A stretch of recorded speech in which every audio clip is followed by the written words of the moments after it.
1857 की क्रांति के बाद भारत में शिक्षा को लेकर कई सुधार हुए और भारतीय लोग विदेश में शिक्षा लेने के बाद बैरिस्टर बनकर भारत आए और फिर ब्रिटिश गवर्नमेंट से उन्होंने अपनी आजादी और अपने अधिकारों की बात कही। उसके बाद कई वर्ग में भारतीय समाज बंट गया। कुछ वर्ग ऐसा था जो आराम से आजादी की मांग करता था, विनय पत्र के माध्यम से, रिक्वेस्ट से और प्रार्थना पत्र से। लेकिन उसी में एक वर्ग ऐसा था जो आजादी को मांगना नहीं, छीनना चाहता था, क्योंकि उनका कहना था आजादी मांगी नहीं, छीनी जाती है। और उनमें सबसे बड़ा नाम था बाल गंगाधर तिलक का। गरम दल के नेता थे। बाल गंगाधर तिलक ने केसरी और मराठा जैसी पत्रिकाओं से अंग्रेजों की आलोचनाएं की और उसी के कारण वो कई बार जेल भी गए। लंबी लंबी जेल काटने के बाद वो भारत में आए और उन्होंने फिर से भारत में एकता को लाने के लिए बहुत प्रयास किया। पहली बार 1895 में स्वराज बिल के माध्यम से पहली बार संविधान सभा की मांग बाल गंगाधर तिलक ने की। उन्होंने भारत में एकता लाने के लिए महाराष्ट्र के अंदर 1893 में गणपति उत्सव की शुरुआत की और 1895 में शिवाजी उत्सव की शुरुआत। उसके बाद 1916 में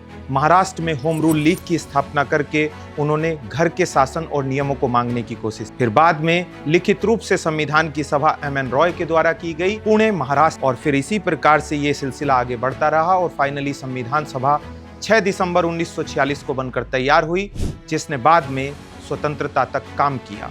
इसी तरह की जानकारी के लिए जुड़ें KD लाइव के साथ। जय हिंद।